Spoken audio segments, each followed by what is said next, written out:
Shri Rahul Gandhi.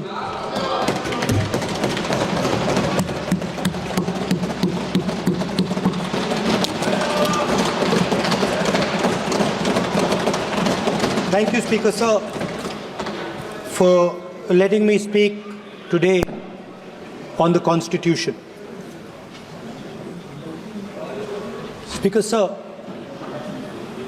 in my last few speeches, I spoke about the concept of Abhay Mudra, the concept of fearlessness, truth, and non-violence. And I showed the House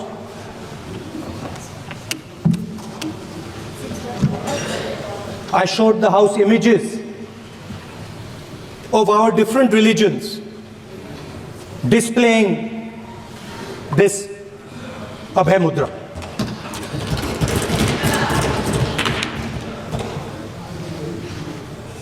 People call the Constitution the longest written Constitution in the world. But the Constitution contains a set of ideas from one philosophy of our nation, one central philosophical set of ideas of our nation. When we look at the Constitution and we open the Constitution, we can hear the voice and the ideas of Ambedkar, of Mahatma Gandhi, of Jawaharlal Nehru. But where did those ideas come from? Those ideas came from an old, profound tradition in this country. Those ideas came from Shiva, from Guru Nanak, from Basavana, from Buddha, from Mahavir, from Kabir, from a list of people. So when we speak of the Constitution and we show the Constitution, of course it is a document of modern India, but it could never have been written without ancient India and her ideas. So when we look at this Constitution, we remember this list of people, all different variations on the same idea. And in front of us stand the people who follow a very different philosophical tradition. And I want to start my speech by quoting what the Supreme Leader, not of the BJP, but of the modern interpretation of the ideas of the RSS has to say about the Constitution of India and about how he thinks India should be run. The worst thing about the Constitution, the worst thing about the Constitution of India is that there is nothing Indian about it. Manusmriti is that scripture which is most worshipable after Vedas for our Hindu nation, and from which our ancient times have become the basis of our culture, customs, thought and practice. This book, for centuries, has codified the spiritual and divine march of our nation. Today, Manusmriti is law. These are the words of Savarkar. Mr. Savarkar has clearly stated in his writings that there is nothing Indian about our Constitution. He has clearly stated that the book India is run by should be superseded by this book. And this is what the fight is about. Now, it's nice that all of you are so-called defending the Constitution. But I want to ask you, do you stand by your leader's words? Yes. Do you support your leader's words? Because when you speak in Parliament about protecting the Constitution, you are ridiculing Savarkar, you are abusing Savarkar, you are defaming Savarkar. I'd like to quote also in Hindi. Bharat के संविधान के बारे में सबसे बुरी बात तो यह है कि इसमें कुछ भी भारतीय नहीं है। भारत के संविधान के बारे में सबसे बुरी बात तो यह है कि इसमें कुछ भी भारतीय नहीं है। यह आपके नेता ने कहा था, जिसकी आप पूजा करते हैं। Speaker sir, I described in my first speech the idea of a battle taking place. I described the Mahabharata, described Kurukshetra. There is a battle taking place today in India. And on this side are the defenders of the idea of the Constitution. And from each state we have one. If you ask us Tamil Nadu, we will tell you Periyar. If you ask us Karnataka, we will say Basavana. If you ask us Maharashtra, we will say Phule ji, Ambedkar ji. If you ask us Gujarat, we will say Mahatma Gandhi. आप speaker को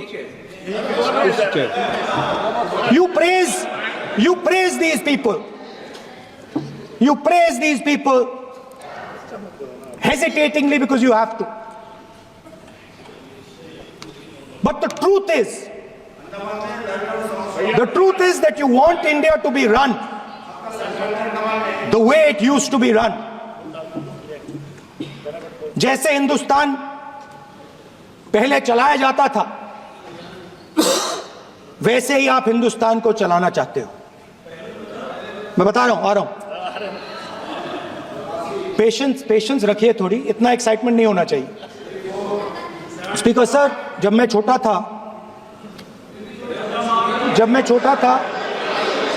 दिल्ली में, speaker sir, Delhi के चारों ओर जंगल हुआ करता था। जो आज यहां रहते हैं उनको ताजुब होगा कि एम्स के बिल्कुल बगल में जंगल शुरू होता था। जहां रेलवे म्यूजियम है वहां पे जंगल शुरू होता था। वैसे ही जंगल में, दोनों नॉर्थ और साउथ, वैसे ही जंगल में हजारों साल पहले एक युवा, 6-7 साल का युवा, हर रोज सुबह उठ के 4 बजे उठ के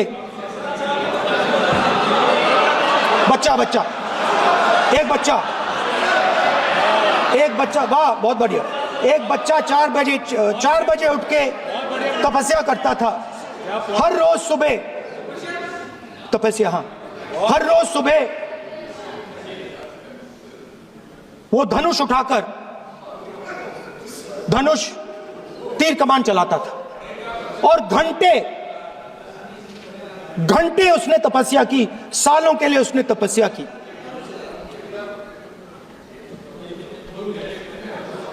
पास लोगों को पता लगने लगा कि लड़का है। यही तो आप नहीं समझ सकते हो, यही तो प्रॉब्लम है।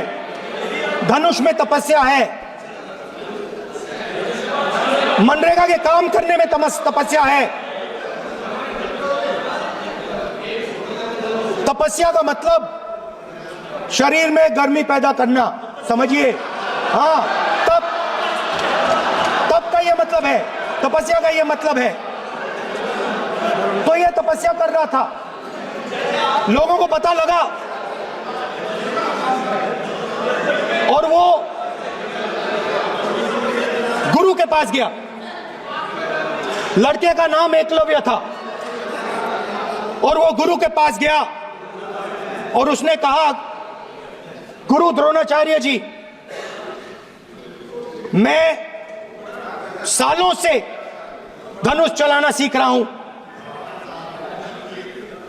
मैंने अपनी पूरी शक्ति इसमें डाली है।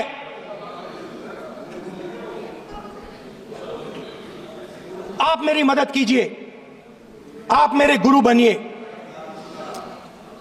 द्रोणाचार्य जी ने एकलव्य को कहा कि आप ऊंची जात के नहीं हो, आप ऊंची जात के नहीं हो, आप द्विजा नहीं हो। मैं आपका गुरु नहीं बनूंगा, यहां से तुम चले जाओ। और एकलव्य चला गया। फिर से एकलव्य ने तपस्या शुरू की, फिर से तपस्या शुरू की। कुछ साल बाद द्रोणाचार्य जी और पांडव उसी जंगल से निकले। एक कुत्ता भौंक रहा था, कहानी आपने सुनी है, सुना देता हूं। कुत्ता भौंक रहा था, अचानक कुत्ते की आवाज शांत हो गई। द्रोणाचार्य जी और पांडव पास गए और उन्होंने देखा कि तीरों के जाल में कुत्ता फंसा हुआ था। मुंह में तीर था एक, हाँ, मगर कुत्ता तीरों के जाल में फंसा था।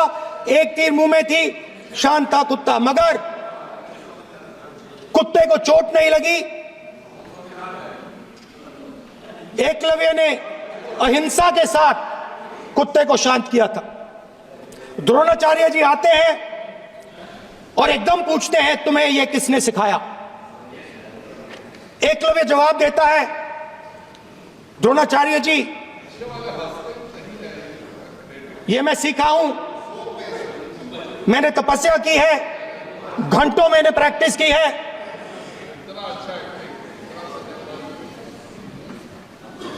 आपने मुझे गुरु बनने से मना किया था, तो मैंने एक मूर्ति, मट्टी की मूर्ति सामने रखी और मैंने प्रैक्टिस की और मैं सीखा। द्रोणाचार्य जी खुश नहीं हुए। द्रोणाचार्य जी ने एकदम कहा, तुम्हें मुझे गुरु दक्षिणा देनी है।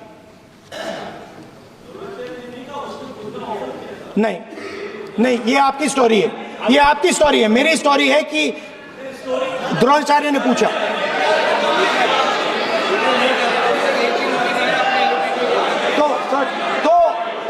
तो द्रोणाचार्य जी ने, Sir, the PM will not speak. Lord want to say, if you are not giving order, Prime Minister has to speak. That's what want to. If you are not giving protection, if you are not giving protection to LOP, then Prime Minister has to speak here. I will tell you. We will be very clear. ठीक है sir. माननीय सदस्य, आपको मैंने कई बार कहा, आप धमकी शब्दों में मत बोला करिए। एक मिनट जाती। द्रोणाचार्य जी ने, संसदीय मंत्री बोले, कितना डिस्टर्बेंस कर रहे थे। द्रोणाचार्य जी ने कहा कि मुझे आप गुरु दक्षिणा दीजिए। मेरी स्पीच ले ली आपने। तो द्रोणाचार्य जी ने उनसे कहा कि गुरु दक्षिणा के लिए मुझे तुम्हारा हुनर, तुम्हारा भविष्य, तुम्हारा अंगूठा चाहिए। और एकलव्य ने अंगूठा काट के द्रोणाचार्य को दे दिया।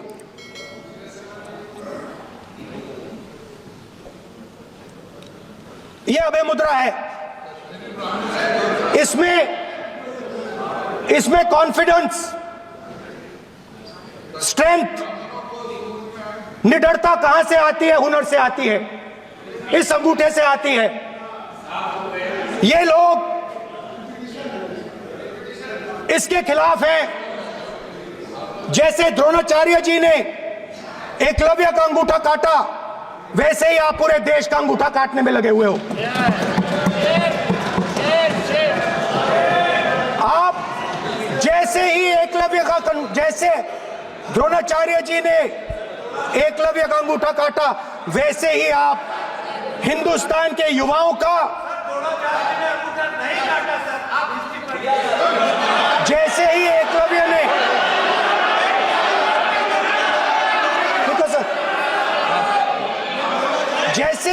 जैसे एकलव्य का अंगूठा काटा गया, वैसे ही आप हिंदुस्तान के युवाओं का सबका अंगूठा काटते हो। जब आप अदानी जी को धारावी देते हो, तो आप धारावी के जो एंटरप्रेन्योर्स हैं, जो स्मॉल एंड मीडियम बिजनेसेस हैं, उनका आप अंगूठा काटते हो। जब आप हिंदुस्तान के पोर्ट्स, एयरपोर्ट्स, डिफेंस इंडस्ट्री, ये सब जब आप अदानी को देते हो,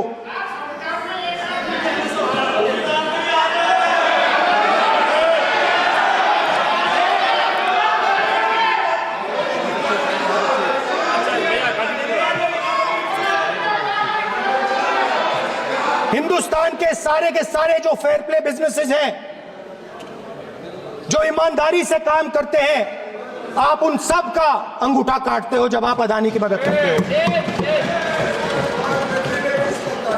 कॉन्स्टिट्यूशन में लैटरल एंट्री कर आप हिंदुस्तान के युवाओं का, पिछड़ों का, गरीबों का अंगूठा काटते हो।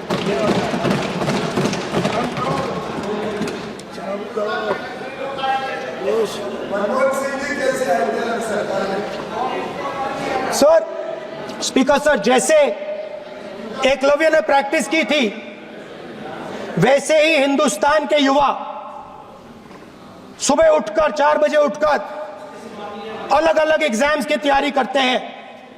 आपने देखा होगा, पहले हजारों युवा सुबह उठकर रनिंग करते थे, वेट ट्रेनिंग करते थे आर्मी में जाने के लिए। जब आपने अग्निवीर लागू किया, तो आपने उन युवाओं की उंगली काटी। जब आप पेपर लीक कराते हो, 70 बार आपने पेपर लीक करवाया है, तब आप हिंदुस्तान के युवाओं के का अंगूठा काटते हो।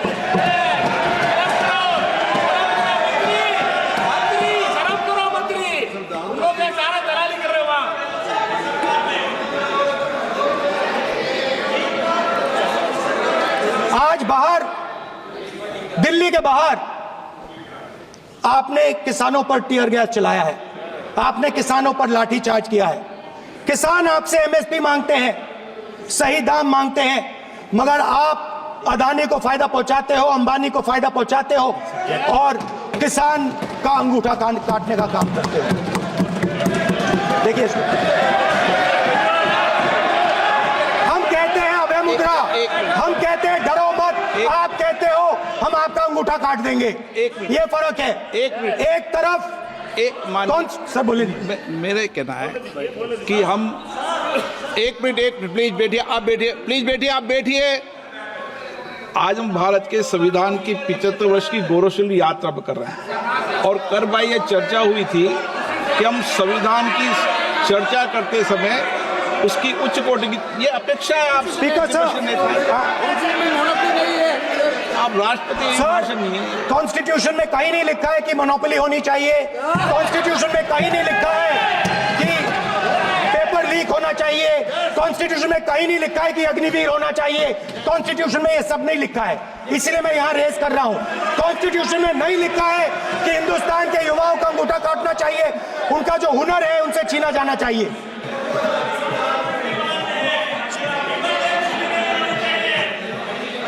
बैठे कर रहे हैं सर, 5 बजे अब भी बैठे करेंगे। अब कुछ नहीं बोलना है उसको।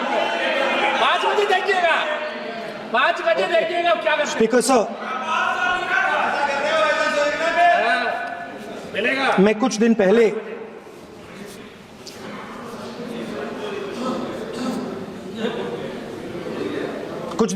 मैं हाथरस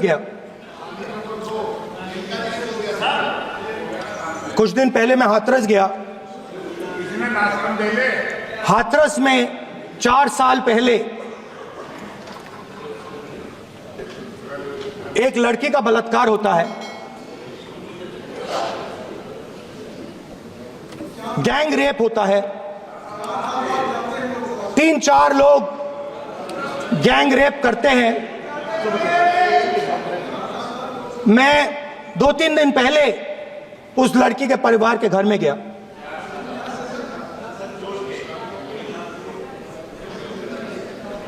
जिन्होंने गैंग रेप किया वो बाहर घूम रहे हैं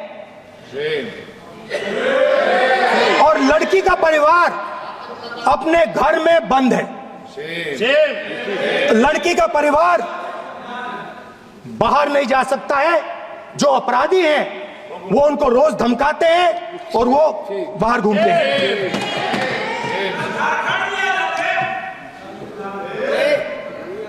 परिवार ने मुझे बताया कि बेटी का जो अंतिम संस्कार था वो भी नहीं करने दिया और चीफ मिनिस्टर ने इसके बारे में खुलकर मीडिया में झूठ बोला है। ये कॉन्स्टिट्यूशन में कहां लिखा है? ये कॉन्स्टिट्यूशन में कहां लिखा है कि जो बलात्कार करते हैं वो बाहर रहे और जिसका रेप हुआ है, जिसके परिवार, उस परिवार को बंद कर दिया जाए? कहां लिखा है कॉन्स्टिट्यूशन में? ये आपकी किताब में लिखा हुआ है, मनुस्मृति में लिखा है, मगर कॉन्स्टिट्यूशन में नहीं लिखा। और अगर आप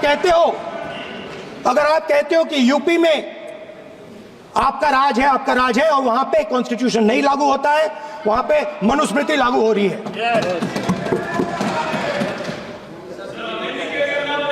परिवार ने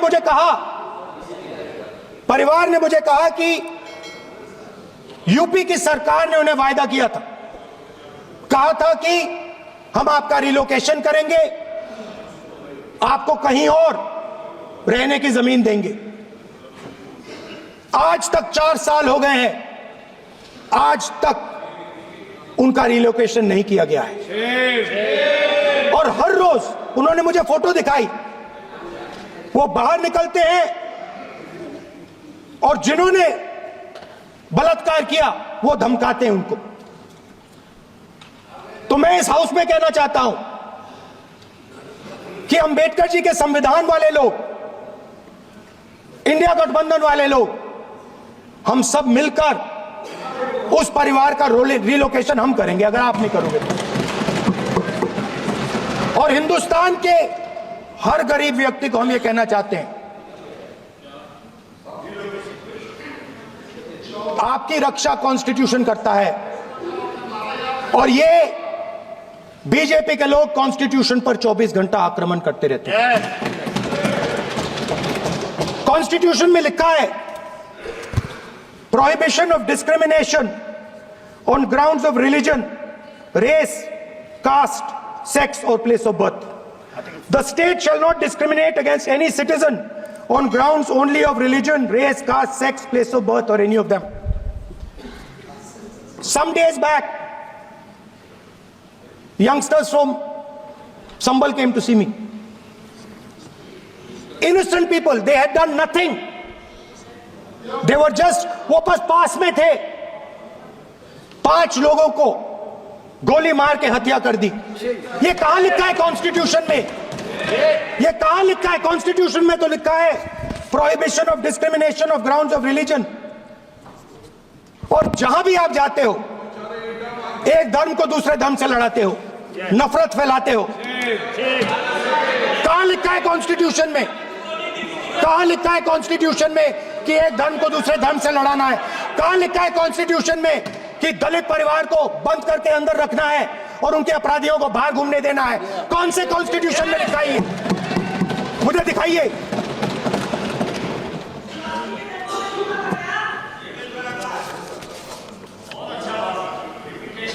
स्पीकर सर, हमारी जो विचारधारा है, इंडिया गठबंधन की विचारधारा है, वो देश में कॉन्स्टिट्यूशन लाई है। हम सब मिलकर कॉन्स्टिट्यूशन की रक्षा करते हैं। अंबेडकर जी ने कहा था, if there is political equality but no social and economic equality, political equality will be destroyed. ये अंबेडकर जी के शब्द हैं और आज ये बात सबके सामने है। पॉलिटिकल इक्वालिटी जो थी वो खत्म हो गई है। हिंदुस्तान के सारे इंस्टीट्यूशंस कैप्चर कर लिए गए हैं। सोशल इक्वालिटी नहीं रही, फाइनेंशियल इकोनॉमिक इक्वालिटी नहीं रही। इसीलिए हमारा अगला कदम जाति जनगणना होगा। हम देश को दिखाना चाहते हैं कि आपने किन लोगों का और कहां कहां अंगूठा काटा है। हम दलितों को, आदिवासियों को, पिछड़ों को, किसानों को, मजदूरों को दिखाना चाहते हैं कि आपने किस किस का अंगूठा काटा है। इसलिए जो मैंने वायदा किया था, इसी हाउस में यहां हम कास्ट सेंसस लागू करेंगे और उसके बाद हिंदुस्तान में एक नए तरीके का विकास होगा, एक नई तरीके की राजनीति होगी। जो मैंने पहले कहा था, जो आपको अच्छा नहीं लगता है, 50% रिजर्वेशन, उस दीवार को हम यहां तोड़ेंगे। 50% रिजर्वेशन की दीवार और जाति जनगणना हम यहां करा के दिखाएंगे। आपको जो कहना है कर लो, कह लो। स्पीकर सर, बहुत बहुत धन्यवाद।